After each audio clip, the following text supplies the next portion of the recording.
Assalamualaikum warahmatullahi wabarakatuh. Berjumpa kembali teman-teman di channel kita ya, Mas Tio KDR. Oke teman-teman, di kesempatan kali ini ya kita akan berbagi informasi kembali ya, khususnya masih membahas di seputar PPDB Jatim untuk jenjang SMA dan SMK negeri ya, tahun 2022 ini. Nah, di kesempatan kali ini teman-teman ya, kita akan membahas terkait dengan kartu keluarga ya atau KK dan juga surat keterangan domisili ya atau kita singkat sebagai SKD. Di sini nanti tentunya bagi teman-teman yang KK-nya yang diterbitkan sebelum 20 Juni ya, 20 Juni 2021 ya tentunya tidak ada masalah ya. Karena tentunya kalau dibuat pendaftaran di tahun 2022 ini tentunya bisa ya, artinya tidak ada masalah. Tetapi bagi teman-teman mungkin yang KK-nya terbit kurang dari 1 tahun ya, jadi 1 tahun ini artinya 1 tahun ketika per 20 Juni 2022 itu ternyata dia KK-nya diterbitkan kurang dari 1 tahun saat tanggal pendaftaran. Nah, kita nanti juga akan memberikan contoh ya untuk surat keterangan jika KK itu kurang dari 1 tahun, dan juga nanti kita akan membahas syarat dari SKD ya atau surat keterangan domisili. Tentunya teman-teman harus memahami ya bahwa tidak semua semua jalur atau semua persyaratan itu boleh menggunakan surat keterangan domisili ya. Jadi surat keterangan domisili ini hanya diberikan ya, hanya beberapa kondisi tertentu ya. Nanti kita akan membahas lebih lengkapnya ya. Jadi teman-teman jangan di skip ya, biar teman-teman nanti tidak gagal paham dalam memahami informasi terkait dengan KK dan juga surat keterangan domisili. Nah, tapi sebelum kita membahas lebih lanjut teman-teman ya, kita ingatkan dulu mungkin bagi kalian yang baru menemukan channel ini atau mungkin baru bergabung di channel ini, jangan lupa ya klik tombol like dan subscribe, silahkan bunyikan lonceng notifikasinya biar Anda selalu mendapatkan informasi-informasi terbaru dari kita. Bagi teman-teman yang suka membaca berita ya, silahkan kunjungi saja di laman resmi kita www.mastiokada.com. Di sini akan membahas informasi khususnya di seputar dunia pendidikan. Oke ya, kita langsung saja kita akan membahas terkait dengan KK dan juga surat keterangan domisili ya. Tentunya kita lihat dulu berdasarkan juknisnya ya. Juknis PPDB Jatim tahun 2022 ini halaman 12 tentunya terkait dengan persyaratan ya pendaftaran di PPDB. Kita langsung saja di poin F teman-teman ya, di poin F nanti silahkan dibuka ya di halaman 12. Nah di sini ada calon peserta didik baru jenjang SMA maupun SMK. Nah ini wajib ya, wajib hukumnya terdaftar dalam kartu keluarga yang diterbitkan paling singkat ya 1 tahun sebelum tanggal pendaftaran tahap 1 PPDB tahun 2022, yaitu tanggal 20 Juni 2022 ya. Jadi artinya kalau misalkan teman-teman itu KK-nya itu baru diterbitkan ya, misalkan per 1 Januari 2022 misalkan, itu nanti berarti dia kurang 1 tahun ya. Nah, yang 1 tahun berarti berapa? Kalau ini tanggal 20 ya, di sini tanggal 20 Juni 2022, berarti kalau kita tarik ke bawah supaya 1 tahun ya, setidaknya ini juga tanggal 20 ya, 20 Juni ya sampai 2021 ya. Jadi yang diterbitkan di bawah ini ya, Juni 2021. Misalkan nanti diterbitkan Juli ya, berarti ke Juni ya, dari Juni ke Juli tentunya kurang 1 tahun ya. Jadi teman-teman bisa dicek di tanggal penerbitan KK-nya, itu biasanya ada di bawah. Itu apakah ketika nanti tanggal 20 Juni 2022 ya, itu ditarik apakah sudah 1 tahun atau belum. Nah kalau belum, tentunya ada sebuah persyaratan yang harus dilengkapi ya. Nanti kita akan bahas di sini. Oke, yang kedua, nah di sini tentunya ya untuk kartu keluarga baru yang diterbitkan kurang dari 1 tahun karena sesuatu hal. Jadi fokusnya adalah di sini sesuatu hal. Nah ini harus dilampiri surat keterangan yang dikeluarkan oleh ketua RT. Ya, jadi artinya ini boleh mengetahui ketua RT serta diketahui oleh ketua RW ya dan kepala desa. Jadi fokusnya ke sini ya. Kepala desa setempat sesuai dengan kartu keluarga baru ya, artinya sesuai dengan alamat yang ada di kartu keluarga baru. Jadi pahami ya, jadi nanti sekali lagi bagi teman-teman yang KK-nya diterbitkan kurang dari 1 tahun ya, nah, patokannya adalah ini 20 Juni. Nanti teman-teman silahkan meminta surat keterangan ya dari desa atau kelurahan setempat. Ini berdasarkan juknis PPDB. Nah, di sini diberikan penjelasan ya, disertai penjelasan atau alasan perubahan KK. Jadi kenapa kok KK-nya itu diterbitkan kurang dari 1 tahun itu kenapa? Ya, sesuatu hal itu meliputi ini ya. Yang poin 1, kartu keluarga baru ini karena penambahan atau pengurangan anggota keluarga. ya, selain calon peserta didik baru, artinya selain yang akan menjadi peserta PPDB. Nah, penambahan dan pengurangan, nah ini bisa terjadi karena apa? Satu ya, misalkan keluarganya ada yang menikah, ya, misalkan kakaknya, ya, atau mungkin saudara lainnya. Ini dia akan apa istilahnya? Akan ada pengurangan anggota keluarga, ya, misalkan dia pecah kakak. Nah, atau mungkin ya mohon maaf ya, misalkan ada keluarga yang meninggal, makanya kan kakaknya berkurang, maka dia diterbitkan kakak baru atau update kakak. Nah, kalau penambahan ya bisa jadi misalkan ya, ini ada tambahan misalkan mengangkat anak ataupun yang lain-lainnya. Ya, jadi istilahnya kakaknya itu ada penambahan anggota baru. Ya. Nah, di sini diberikan penjelasan ya bahwa calon peserta didik baru ini dalam kartu keluarga paling singkat 1 tahun sebelum tanggal pendaftaran ya. Nah, kita nanti sebenarnya kita sudah menjelaskan ya di website resmi kita. Nah, di sini kita sudah memberikan contoh-contohnya. Ya, jadi contohnya seperti apa ya? Di sini kita sudah memberikan contohnya seperti ini. Nah, misalkan ada pengurangan anggota keluarga ya, ya misalkan seperti ini. Jadi keterangannya bisa ditulis seperti ini. Jadi kartu keluarga ini baru diterbitkan ya, misalkan ya 5 Maret 2022. Nah, ini dikarenakan ada pengurangan anggota keluarga ya, misalkan kakaknya menikah. Ya, artinya kakaknya dia akan pecah kakak ya, sehingga dia diterbitkan kakak baru. Nah, dan anak tersebut telah masuk dalam kartu keluarga ya, artinya calon siswa itu dia sudah masuk tanggal 21 Juni 2010. Artinya dia sudah lebih dari 1 tahun ketika nanti akan digunakan untuk melakukan pendaftaran. Oke, ya, bisa dipahami ya. Yang poin 2 ya, kartu KK baru karena pindah rumah. Nah, pindah rumah ini banyak sekali sebabnya ya teman-teman ya. Misalkan dia katakanlah misalkan karyawan, misalkan dia ditugaskan, misalkan ada tugas di tempat baru ya, dia bisa saja dia pindah rumah. Nah, atau mungkin kita ambil kasus misalkan ya, dia pindah rumah misalkan karena ada bencana, misalkan ada bencana, maka di suatu tempat dia harus dipindahkan. Atau mungkin yang akan ikut jalur perpindahan tugas orang tua ya, misalkan dia katakanlah misalkan polisi, misalkan dia pertama di rumahnya di A ya, nah ternyata dia diberikan tugas baru, dia harus ke B. Nah, berarti ini kan ada istilahnya pindah rumah. Nah, ini juga harus dibuatkan surat keterangan ya dari desa atau lurah setempat. Nah, di sini menjelaskan ya bahwa, nah di sini ya penjelasannya adalah sebagai anak kandung. Nah, ini contohnya yang di poin 2 ini. Jadi nanti di penjelasan seperti ini ya, kartu keluarga baru itu baru diterbitkan misalkan tanggal 5 Maret 2022.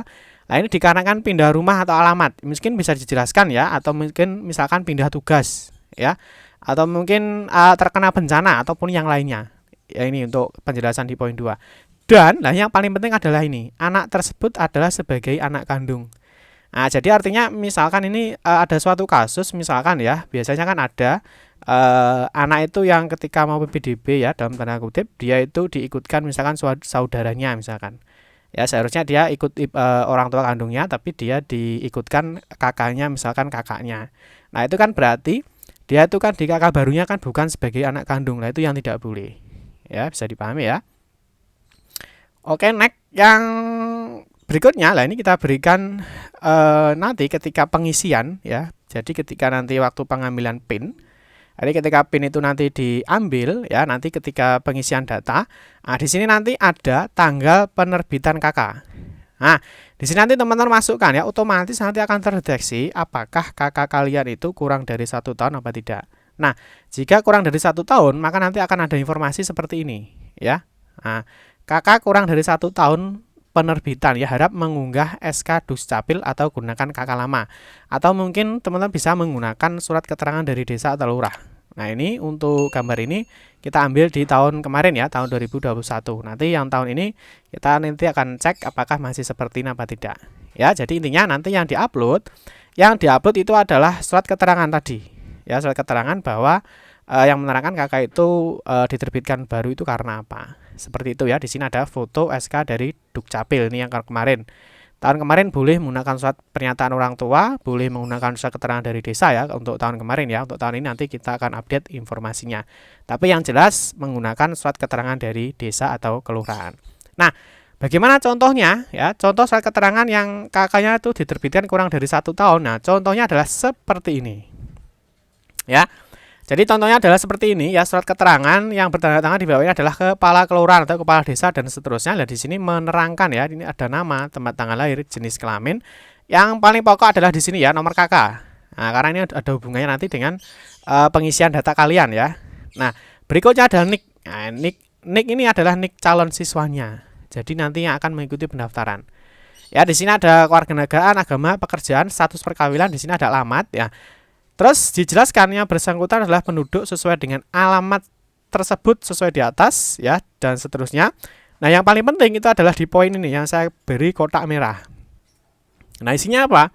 Menerangkan bahwa kartu keluarga yang bersangkutan baru diterbitkan pada tanggal 15 Februari ya 2022.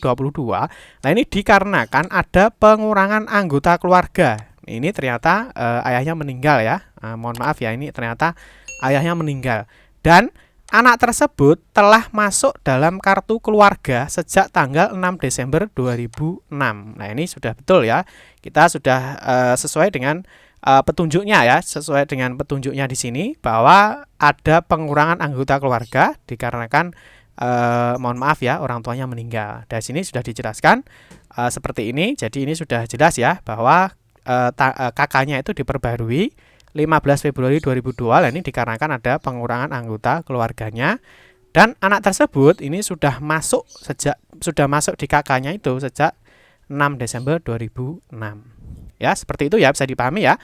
Nah, ini terkait dengan kakak ya. Jadi kakak yang diterbitkan kurang dari 1 tahun. Oke, sekarang kita bahas di surat keterangan domisili. Ini banyak sekali yang mungkin teman-teman yang masih bingung ya terkait dengan SKD atau surat keterangan domisili. Nah, untuk surat keterangan domisili ini tidak serta-merta ya, teman-teman itu bisa minta di kelurahan atau desa ya. Karena kemarin kita dapat informasi ada di desa atau kecamatan itu dia tidak mau mengeluarkan surat keterangan domisili lagi ya. Ya, dikarenakan mungkin sesuatu hal ya. Nah, di sini untuk surat keterangan domisili atau SKD, nah tentunya yang pertama ya di poin F tadi sudah kita bacakan ya. Sekarang kita fokus di poin G ya.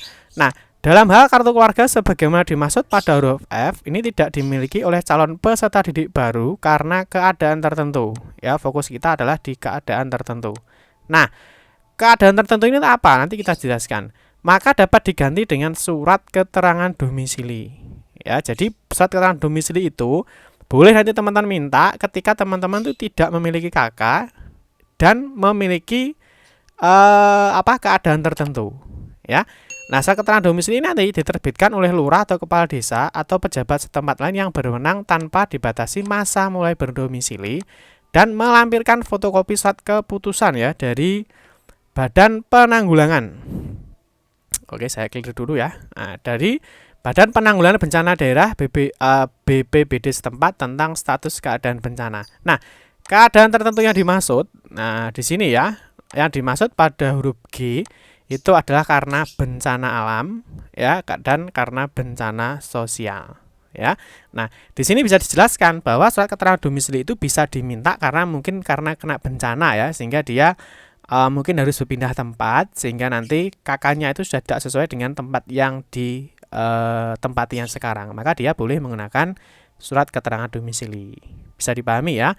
Atau mungkin nanti ada juga mungkin yang memakai surat keterangan domisili misalkan ya dia dipindah tugaskan seperti yang sudah kita jelaskan tadi. Misalkan seorang pegawai dia ditempatkan di tugas yang baru karena kakaknya belum diperbarui, padahal dia sudah menempati di lokasi yang baru ya, mungkin bisa digunakan surat keterangan domisili ya karena dia pindah tugas. Ya, atau mungkin bisa karena keadaan tertentu ya, bisa bencana alam, bisa bencana sosial ya, misalkan ada pengungsi ataupun konflik ataupun yang lainnya ya. Jadi surat keterangan domisili itu boleh diminta ya atau boleh digunakan dengan keadaan tertentu seperti ini ya. Jadi tidak semuanya harus memakai surat keterangan domisili ya. Jadi bisa menggunakan KK yang sudah ada. Oke, sekarang contoh surat keterangan domisilinya itu seperti apa ya. Surat keterangan domisilinya itu seperti ini ya. Sini ada surat keterangan domisili ya seperti ini. Nah, ini sebenarnya dia hanya menerangkan ya bahwa orang tersebut adalah benar-benar penduduk desa dan seterusnya ya, dia sejak 2004 dan sekarang berdomisili di RT dan RW seterusnya. Ya seperti ini ya, tetapi yang perlu dipahami di sini adalah nomor KTP ya. Ini atau NIK, ini yang harus jelas sehingga NIK-nya ini adalah NIK siswa yang akan mengikuti PPDB. Ini akan lebih bagus jika ditambah dengan nomor KK-nya ya.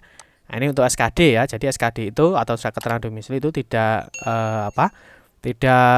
istilahnya tidak boleh minta tanpa dengan keadaan tertentu seperti yang sudah kita jelaskan di sebelumnya tadi. Oke teman-teman ya, semoga bermanfaat, semoga bisa dipahami. Nanti mungkin teman-teman yang kurang jelas tuliskan saja di kolom komentar. Nah di kesempatan berikutnya ya kita akan membahas terkait dengan cara mengambil PIN ya untuk lulusan tahun lalu ya. Nanti kita akan bahas mungkin ada adik-adik yang lulusan tahun 2021, 2020, 2019 dan seterusnya. Nanti kita akan bahas bagaimana cara mengambil PIN-nya ya. Oke teman-teman ya, cukup sekian saja ya. Semoga bermanfaat. Mohon maaf jika ada salah-salah kata dalam memberikan informasi dan penjelasan. Kita berjumpa kembali di video-video berikutnya. Saya akhiri, wassalamualaikum warahmatullahi wabarakatuh.